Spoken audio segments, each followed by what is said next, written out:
This is the Big O Show. This is the Big O Show.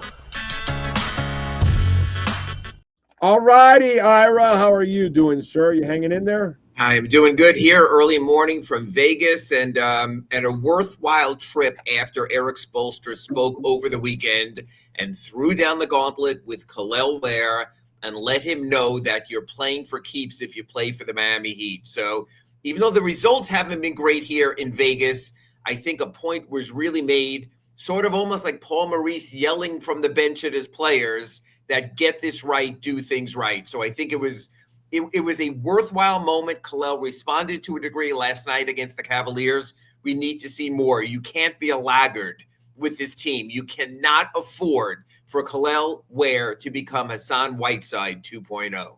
No, you can't. But again, it's summer league, and I just can't get too excited about summer league. I got to see him do it in November and in December and in March and in game 70 when you're fighting for, playoff position and stuff like that. That's when I'm going to start to get excited.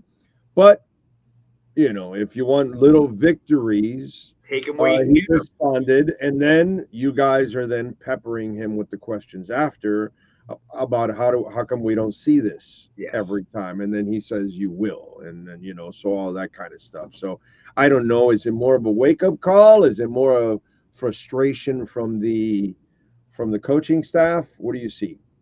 There are some players you constantly have to push and prod. And you're right, Big O.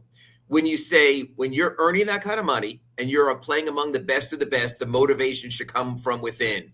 But it doesn't always. Guys have different motors. And I think Erik Spoelstra has recognized this is a guy whose button he has to push. This takes me all the way back to Ron Rothstein in the first Heat years. Glenn Rice could be a good rebounder when he was reminded to rebound. And Ron Rothstein every single game would tell him, rebound, go get the ball, do that. Erik Spoelstra might have to do the same.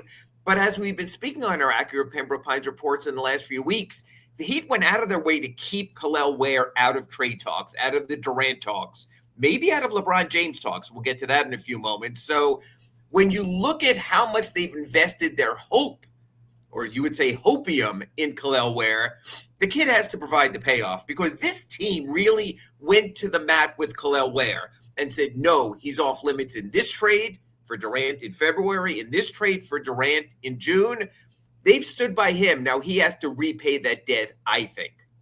Yeah, no, there's no doubt he has to. I just need to see it more in the regular season than anything else.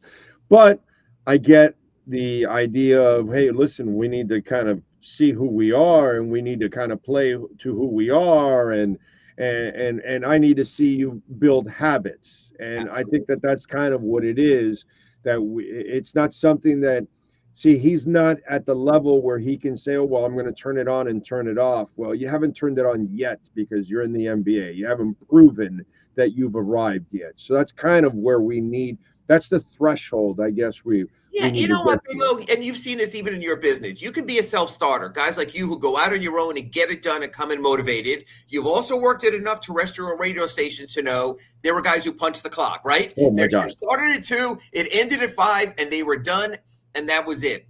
What they've got to do is hopefully get him to be more of a self-starter. But the reality is not everyone is a self-starter. Some guys do need kicks in the butts, kicks in the pants. And I like Erik Spoelstra, that with his 17 now going into 18 years of seniority, he doesn't have to placate anymore. There can be my way or highway. And I think he showed that to Kel'el. Look, it was just one Sunday Summer League game in July, but you have to start somewhere. So if he needs to get another kick in the butt tonight when they play the Celtics, which I think will be the last game with the regular summer guys tonight here in Las Vegas, then push him again pregame and let him know, hey, even Eric Glass, who's coaching his summer league, said it after the game last night. Good. He did it Sunday. Let's see him do it Monday. Let's get this thing on a consistent basis. I got to say, the turnovers last night. I mean, Jesus Christ, dude, 24 turnovers. And my boy Larson was the biggest criminal of them all. Well, he is. But you know what? The one thing, and this is the opposite, when we're talking about low motor with Kel'el. Oh, yeah, no, he's high motor. Larson's motor is always revving. Eric Glass even said after the first game, he goes, we've got to keep this guy off the ground. I talked to Pallet at practice on Saturday. He said, "Do you remember those Dwayne Wade commercials? Fall 5 times, get up 6." I go, you got to stop falling. If you want to play this league for 2, 3, 5, 10 years, you've got to have a certain degree of body preservation. But he's the polar opposite of Kel'el. His motor is always going. And you know what, Big O?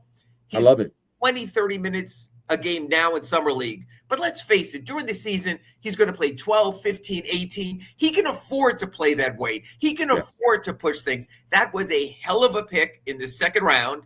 I think he's going to push the crap out of Jaime Jaquez Jr. for a rotation spot. And Big O, that's all. I hate to say it. I hate to say it, but I see more dog out of Larson than I do out of Jaime. I just Larson to me is the most fearless guy you have on that team right now. Yeah, he did a lookalike thing, and they said, who does the player look like? And they said that Pallet looks like Arnold Schwarzenegger in The Terminator, and he does have that chiseled face and that look, and that's sort of who he is. I would venture to go as far as to say he might have the highest revving motor of anyone on this roster right now, and you need that in reserve. That's what your second unit should be. You know, Jaime Jaquez, the star player in high school, the star player 4 years UCLA, the great start. Well, you know what, kid? Now is reality check time, because this team can't afford anymore just to play guys on reputation because you were drafted in the first round and this guy was drafted in the second round. It's go time now for this team. The top 8 or 9 play nightly. I think it'll be good competition at camp. I think it'll be good for Jaime also to get pushed a little instead of just to be gifted. Yeah, Larson and the guard that they just signed for 2 years. Yakachunas or no. The guard. Davion Mitchell. You're right. Davion Mitchell I left out. And you need that because in the 82-game grind, as we talk about all the time in our Accurate Pembroke Pines report, when you go through that many games, you need the motors. You need the guys to get you going. Those guys do it. And I'll tell you, Big O, one other factor. The fans need it. We need to see our players playing hard. You always give us the hockey references. We fell in love with Alexander Barkov when he started checking and getting physical and doing the rough stuff behind the net also. That's what we want. We want grit also. You get that from Davion. You get that from Pella. You need to get that from a few others on this roster as well. I agree.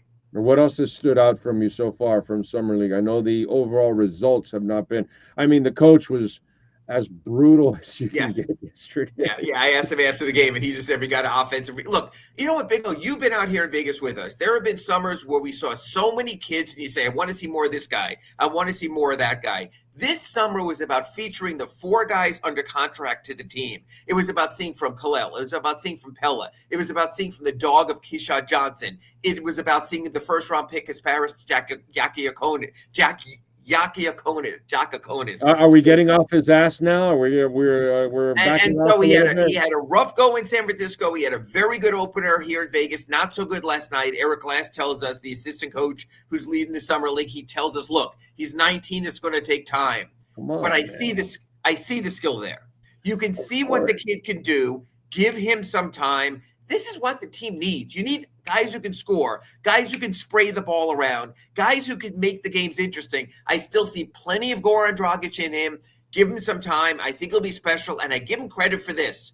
While he is uneven on offense, he is busting his ass on defense, deflections. He's showing that. So he's going to fit in. That will get him his playing time as a rookie. That will get him on the court. That will have him ahead of Terry Rozier.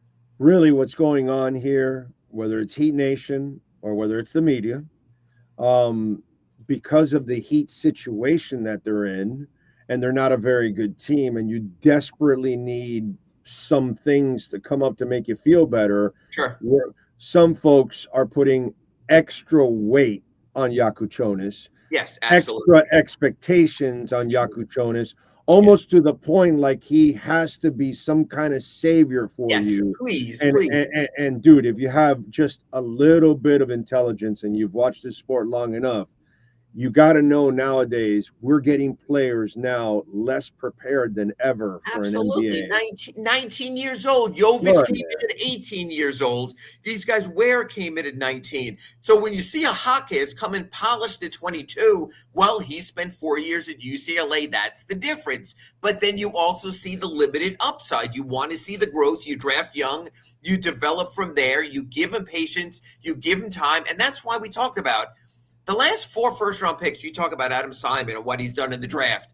Each one have shown potential to be a long-termer, a long-timer with his team, whether it's Jaime, whether it's Jovic, whether it's Kel'el Ware, and you start to get the capital that if you want to make that one big move, other teams go, oh, this guy can play. This guy is interesting. That's all you want when you're rebuilding it and you're getting it going from the bottom again.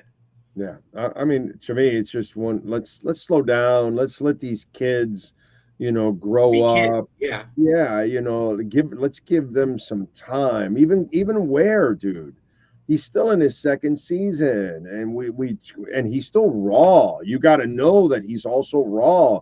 It's not like you're getting a guy who was super polished coming out of school. No, he still has stuff to work on in his game. And that's going to take a couple of years to kind of figure all that out. The motor stuff, that's the stuff that you should not have to coach or coaxed. But you knew it was coming. You knew it was coming at Oregon when they wouldn't play him. Right. You knew it was coming when Mike Woodson had to get on his butt in Indiana and finally get him to a level of pushing. You know what? You get a chance to be one of the 450 best players in the world in the association, making millions of dollars. So, yeah, there should be a little bit where you are a self-starter and self-motivated also. So, yes, you could be young. But I remember being young and being motivated. I remember you being young and being motivated. You have to have that within yourself also, or else you get weeded out in a hurry. And we've seen that otherwise with the Assans, with the Sevens, with other players like that. You don't want that turn. So, yes, I agree with patience. But you know what? If you got to give him a kick in the butt every game, hey, I'm all for kicking in the butt. Yeah, I'm with that. I have no problem. Do you remember a Heat player that you can name that didn't have the best motor, didn't really get it, and then the light went on and figured it out and became the professional that he was supposed to be?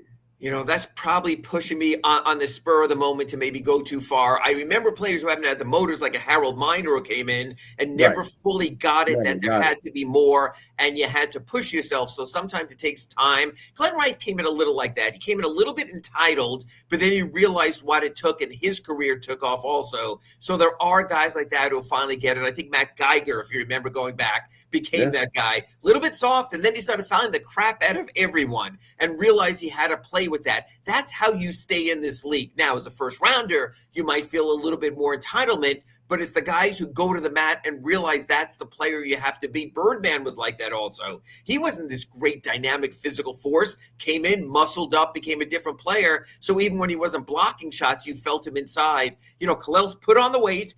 Here's the deal, Big O. You can put on the weight, but you have to learn to play with the weight once you put it on.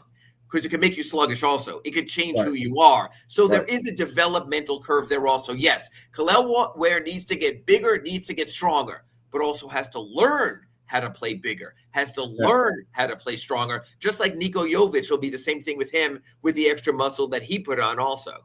Yeah, he's a bigger version of him in a way, but when I look at Pelle Larsson and his inner energy that he has constantly, it really reminds me a lot of Ronnie Cycli, who no matter what, he always had energy. He always wanted to play hard and everything and work hard and improve his game. And he did it every year. He really worked hard to improve his game, but he always had that inner energy. That's the thing about Cycli that was really cool to watch. My parallel would be Dan Marley, because Dan Marley came out of college, smaller college, totally energized and was energetic from day one to the final day of his career, kept going. And like Pella had the good looks also. So maybe that's the comp right there. How about Kevin Edwards? Was he kind of a mellow kid that had to kind of... He was, and he had to push himself a little more. But Kevin Edwards is interesting also. Some guys just have a limit. They just are who they are. They're the nice guy. Goran came in quiet, became a dog that he was busting his teeth every play. He was getting in guys' grills. Some guys move to that next level. Some guys,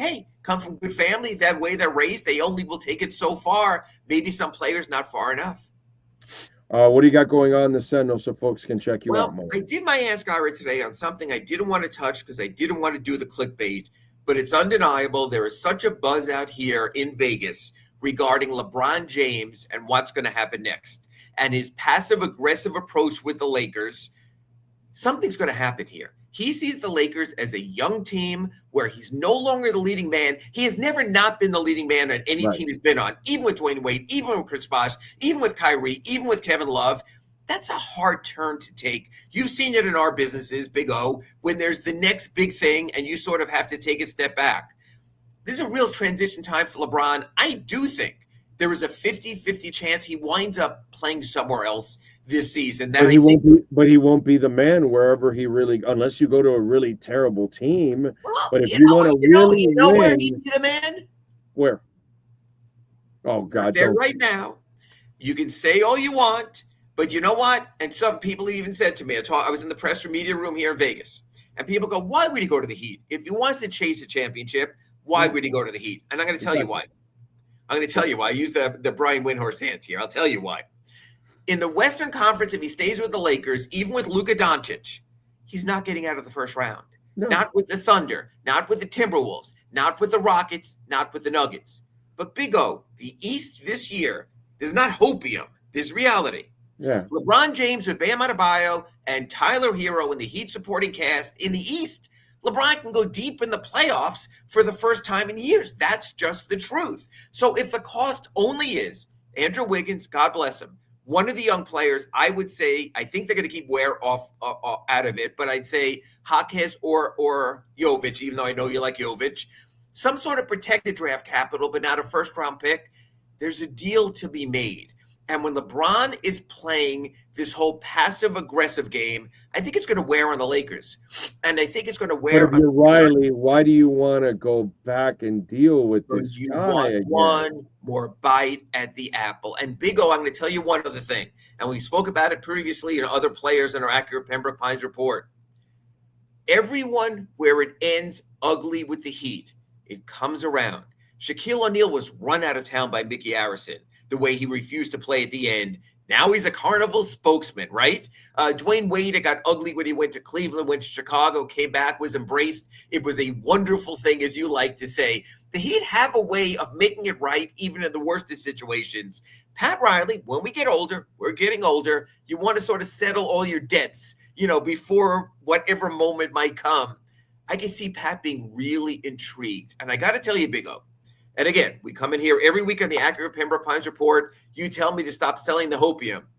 I'm going to put it to you this way. I'll go back at you, Big O.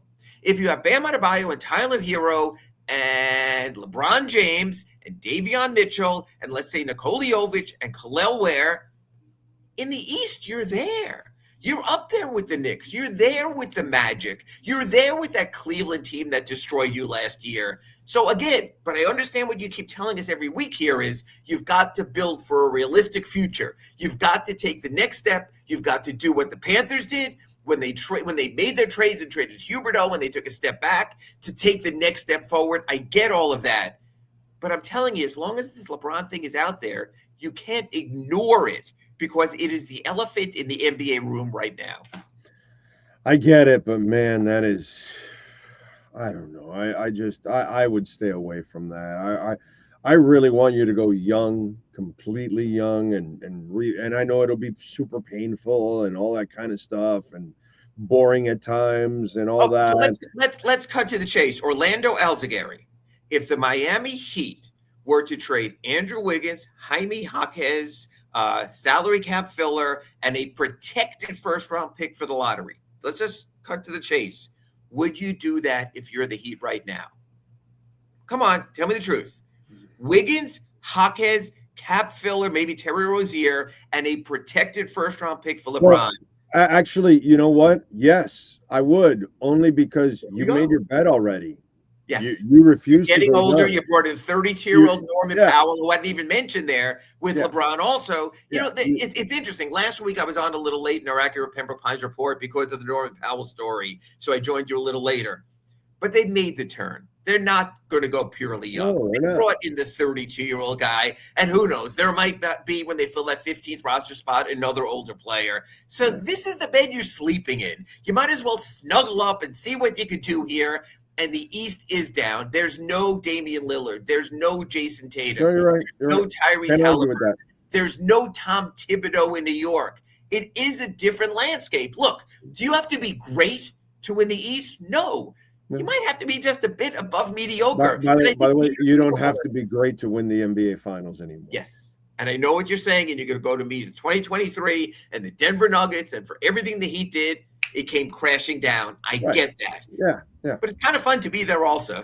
I don't. Yeah, no. Listen, they made their bed, so it's not what I want is not going to happen. So if you're giving me that scenario where you're basically only giving away the protected first rounder, then yeah, because you're giving nothing away in the process. Okay, yeah, you go ahead and try it because again, a weak East and all the injuries. I totally understand that. I can't argue with that. It's all logical. It's not. You know what I mean? You're not going to tear it down like I want you to tear it down. Okay, so at least now, that turn could be coming, but at least now, the Norman Powell. You see, what I'm afraid of is if you keep waiting and time passes, your assets become less worthy, and that's the problem. This would happen. This is why I wanted to trade Jimmy Butler right after that second trip to the finals. And I get that. And I know everybody killed me then, but I said that's when you can get 4 or 5 first rounders for him, which they would have gotten 4 or 5 first rounders because his reputation was completely perfect at that point. I don't think Jimmy ever had a perfect reputation. No, for Jimmy Butler, Minnesota and Chicago. No, for Jimmy Butler, that moment after that second trip to the finals. It's as perfect as his reputation was ever going to be. Yes, it's good a time. But I'm going to tell you the other thing, Big O. It was the peak. It was the peak to trade him. If you wait and you develop Jovic and you develop Ware and you develop Jaques and you develop Yakachonis, you might have the package of young players you didn't think you'd have. So that's the opposite. So what I'll say is this. True. That is true. You can play the Norman Powells and you can play the Wiggins, but you can't do it solely at the cost of the kids. Ware has to play. Jovic has to play. Jaques should play. Larson should play. That's the difference. You have to still find time while you're trying to win with Powell, with Bam, with Wiggins, with Tyler. Make time for the kids also. Absolutely. All right. What is it? Did you say what you were doing on the Sentinel? I forgot now. Well, we talked about the LeBron Ask Ira thing, and I also just posted a story. I took those old Henny Youngman jokes of when they say 3 people walk in a bar, and I just posted a story. An Italian, a Swede, a Lithuanian, a Serbian walk into a locker room. This team has never been more international. Even Vlad Golden, the Russian center out of FAU. And I even asked Adam Simon, is this intentional that you're going international? And he said it more just happened to happen.